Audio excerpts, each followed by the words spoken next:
the science of triangles. Trigonometry might sound like a big word. It comes from Greek words. Trigonon means triangle, metron means measure. So trigonometry is about measuring triangles. It studies the relationships within them. These relationships involve their sides. They also involve their angles. This field of math is very old, yet it is incredibly useful today. We use it constantly, often without realizing. Imagine you want to know something far away, perhaps the height of a tall mountain, or the distance to a shining star.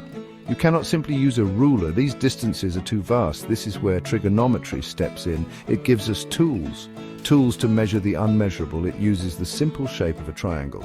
This shape holds powerful secrets about size and distance. The primary focus is often on right-angled triangles. These are triangles with one 90-degree angle. This special angle simplifies many calculations. It provides a fixed reference point. From this, we can explore other angles. We can also explore the lengths of the sides. Understanding these connections is key. It is the foundation of trigonometry. This knowledge opens up a universe of possibilities. So trigonometry is more than just shapes. It is a lens, a way to see the world. It helps us understand scale and structure, from the smallest blueprint to the grand cosmos. It connects simple geometry to complex problems. It provides elegant solutions. Learning trigonometry is like learning a new language. A language spoken by engineers, astronomers, and artists. A language of relationships and measures. Let's look closely at a right-angled triangle. It is our main stage for trigonometry. This triangle has three sides. Each side has a special name. These names depend on the angle we focus on. Not the right angle, but one of the other two. These other angles are acute. This means they are less than 90 degrees. Choosing an angle is our first step. The longest side is always called the hypotenuse. It sits opposite the right angle. Think of it as the triangle's backbone. It is always there, always the longest. Its length is crucial in many calculations. Identifying the hypotenuse is easy. Just find the right angle. The side across from it is the one. This side connects the other two shorter sides. Now consider one of the acute angles. Let's call this angle theta. The side directly across from theta is special. We call it the opposite side. It does not touch angle theta. Its length changes as theta changes. If theta gets bigger, the opposite side might get longer. This relationship is fundamental. It is what trigonometry studies. The remaining side is called the adjacent side. Adjacent means next to. This side is next to angle theta. But it is not the hypotenuse, so it's one of the two sides forming angle theta. The other one is the hypotenuse. Knowing these three names is vital. Hypotenuse, opposite, and adjacent. They are the building blocks for our functions. They help us describe the triangle's geometry. Now we meet our first trigonometric function. It is called sine. We often shorten it to sin. Sine relates our chosen angle, theta, to two sides. These sides are the opposite side and the hypotenuse. The sine of an angle is a ratio.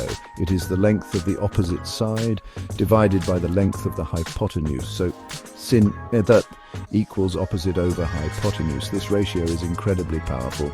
It tells us something fundamental. It describes how open the angle is relative to the triangle's longest side. Imagine a ramp. If the ramp is very steep, its angle is large. The height or opposite side is large compared to the ramp's length or hypotenuse. So the sine value would be high. A flatter ramp means a smaller angle and a smaller sine value. The sine value always falls between -1 and 1. For angles in a right triangle from 0 to 90 degrees, it's between 0 and 1. If the angle is 0 degrees, the opposite side has no length. So sin of 0 degrees equals 0. If the angle is 90 degrees, which isn't typically theta in our setup, but imagine it, the opposite side would essentially become the hypotenuse. So sin of 90 degrees equals 1. This range is a key property. Understanding sine helps us find unknown lengths or unknown angles. If we know an angle and the hypotenuse, we can find the length of the opposite side. Just multiply the hypotenuse by sin of theta. This is immensely practical. Think of surveyors measuring a tree's height. They might measure an angle of elevation and the distance to the tree's base. Sine helps connect these pieces. Next up is cosine. We usually write it as cos. Cosine is another fundamental trigonometric function. It is a close partner to sine. Like sine, cosine is also a ratio. It involves our chosen angle, theta, and two sides of the right triangle. These sides are the adjacent side, and once again, the hypotenuse. So cos of theta equals adjacent over hypotenuse. Cosine tells us about the adjacent side's length in relation to the hypotenuse. For a given angle theta, think about our ramp example again. If the ramp is very steep or a large angle, the horizontal distance covered or adjacent side is small compared to the ramp's length or hypotenuse, so the cosine value would be small. For a flatter ramp or small angle, the horizontal distance is almost as long as the ramp, so cosine would be close to 1. Just like sin, cosine values also range. They fall between -1 and 1. For acute angles in a right triangle from 0 to 90 degrees, cosine ranges from 1 down to 0. If the angle is 0 degrees, the adjacent side is equal to the hypotenuse. So our cos of 0 degrees equals 1. If the angle is 90 degrees, the adjacent side shrinks to nothing. So cos of 90 degrees equals 0. Notice this is opposite to sine's behavior. Cosine is crucial for many calculations, especially when dealing with horizontal distances or components of forces in physics. If you know an angle and the hypotenuse, you can find the adjacent side's length. Multiply the hypotenuse by cos of theta. Sine and cosine together paint a full picture. They describe how an angle influences both other sides. Relative to the triangle's longest dimension, they are like two cosmic dancers, always moving in relation to each other. Section 5, tangent or tan, the slope of the angle's gaze. Our third primary trigonometric function is tangent. We often see it as tan. Tangent also relates to our angle theta, but it uses a different pair of sides. It uses the opposite side and the adjacent side. The tangent of an angle is this ratio tan equals opposite over adjacent. Notice the hypotenuse is not directly involved here. This makes tangent unique among the three. Tangent essentially describes the slope, the steepness of the line forming angle theta. If the opposite side is large and the adjacent side is small, the tangent value will be large. This means a steep slope, like looking up a tall cliff face. Conversely, if the opposite side is small and the adjacent side is large, the tangent value will be small. This indicates a gentle slope, like a long, slow incline. Unlike sine and cosine, tangent values can be very large as the angle theta approaches 90 degrees. The adjacent side gets very small, and dividing by a tiny number makes the result huge. So tan v can go towards infinity. If theta is 0 degrees, the opposite side is 0. So tan 0 degrees equals 0. This behavior makes tangent useful, especially for problems involving slopes or angles of elevation where the hypotenuse might be unknown or irrelevant. Tangent also has a neat relationship with sine and cosine. It turns out that tan equals sin t over cos. You can see this if you substitute their definitions, opposite over hypotenuse, divided by adjacent over hypotenuse. The hypotenuse parts cancel out, leaving opposite over adjacent. This interconnection shows the elegance of trigonometry. These functions are not isolated, they form a coherent system, a system for understanding angles and dimensions. Section 6, the unit circle, a universe of angles. Let's expand our view beyond simple right triangles. We introduce the unit circle. This is a circle with a radius of exactly 1 unit. Its center is at the origin 0, 0 of a graph. The unit circle is a powerful tool. It helps us understand trigonometric functions for all possible angles, not just those between 0 and 90 degrees, but for angles greater than 90 degrees, even negative angles. Imagine a point moving around this unit circle, starting from 1, 0 on the x-axis. The line from the origin to this point forms an angle. This angle is measured from the positive x-axis. Counterclockwise is the positive direction. The amazing part is the coordinates of this point. The x-coordinate is precisely cos and the y-coordinate is precisely sin So the point is cos sin. This is incredibly elegant. This visualization makes many things clear. We see why sine and cosine are always between -1 and 1, because the point is on a circle of radius 1. It can never be further than 1 unit from the origin.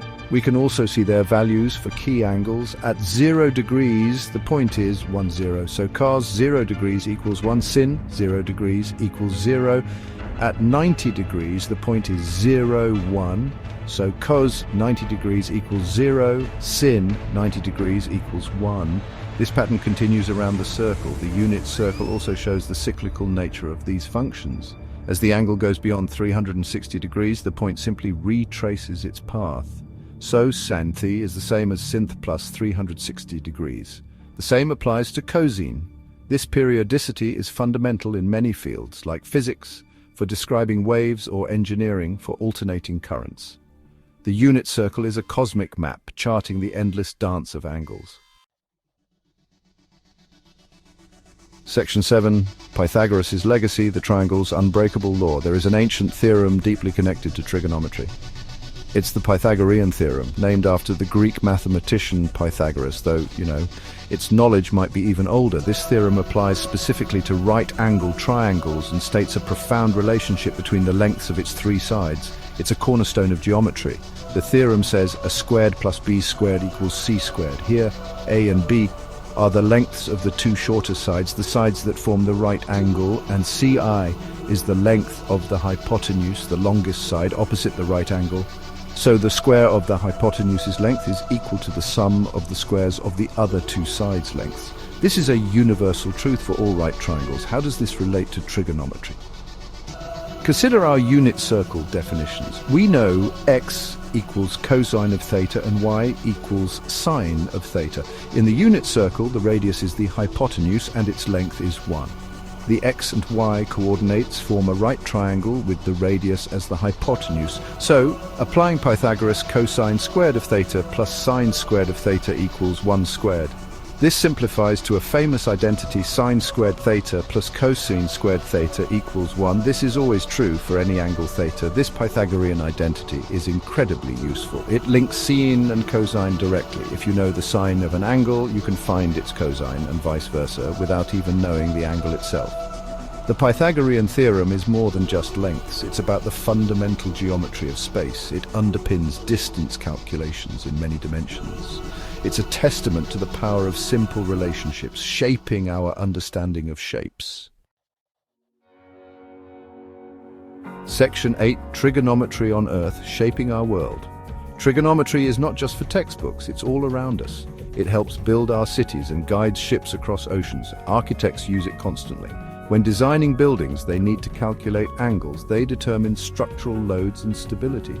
How tall can a skyscraper be? How steep can a roof be? Trigonometry provides the answers, ensuring our structures are safe and sound. Surveyors also rely heavily on trigonometry. They measure land, create maps, and determine precise locations and distances between points. Imagine needing to find the width of a river without crossing it. A surveyor can measure a baseline on one side, then measure angles to a point on the opposite bank. Using sine, cosine, or tangent, they can calculate the river's width. This is trigonometry in practical action.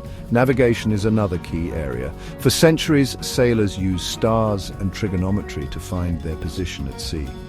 Even today, GPS systems use similar principles, calculating distances and positions based on angles from satellites to receivers.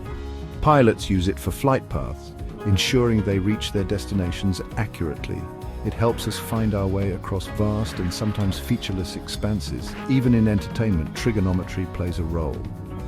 Think about video game development. Programmers use it to create realistic three-dimensional environments. How does a character move? How do objects interact with light? How are perspectives calculated? Trigonometry handles the angles and positions, making virtual worlds feel immersive. It's a silent workhorse, powering many technologies we enjoy daily, from engineering marvels to digital landscapes. Section 9. Trigonometry in the cosmos and beyond. Charting the vastness. Trigonometry's reach extends far beyond Earth. It stretches into the vastness of space. Astronomers use it to measure immense distances to planets, stars, and galaxies. One method is called parallax. By observing a star from 2 points in Earth's orbit 6 months apart, astronomers measure a tiny shift in its apparent position. This shift forms a very long, thin triangle. Trigonometry then calculates the star's distance. Physics also embraces trigonometry when studying waves like sound or light. Their behavior is often described by sine and cosine functions. The periodic nature of these functions perfectly captures the oscillations of waves. Engineers use this to design systems, from radio communication to medical imaging. Understanding wave phenomena is crucial, and trigonometry provides the mathematical language for this complex and dynamic behavior. In engineering, the applications are endless. Beyond architecture, consider mechanical engineering, designing engines, machines, and robots. Forces often act at angles. Trigonometry helps resolve these forces into components. This allows engineers to analyze stress and strain, ensuring machines operate efficiently and safely. Electrical engineers use it for alternating current circuits. The very flow of electricity in our homes is described by trigonometric functions. Even art and music can have trigonometric connections. The patterns and proportions found in nature often follow mathematical principles. Some artists use geometric principles which are inherently linked to trigonometry to create aesthetically pleasing compositions. The study of musical harmonics involves frequencies and waveforms. These are, again, described by sine waves. Trigonometry reveals an underlying order, a mathematical beauty in the universe, from the grand scale of galaxies to the subtle structures of sound. Section 10. Conquering trig tips for your journey.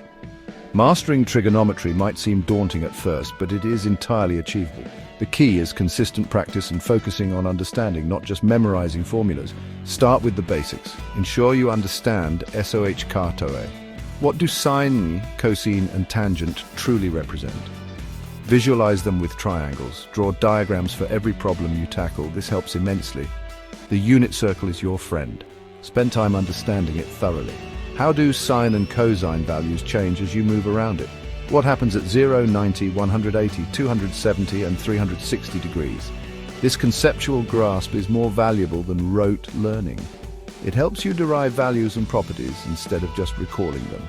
Connect it to the graphs of sine and cosine. See how the circle unrolls into these wave patterns. Work through many example problems. Start with simpler ones and gradually increase the complexity. Don't be afraid to make mistakes. Mistakes are learning opportunities. When you get stuck, try to identify why. Was it a conceptual misunderstanding or a calculation error? Revisit the relevant definitions or examples. Many online resources offer interactive tutorials and practice exercises. Use them. Finally, try to see trigonometry in the world around you. Think about the slope of a hill, the angle of the sun's rays, the structure of a bridge.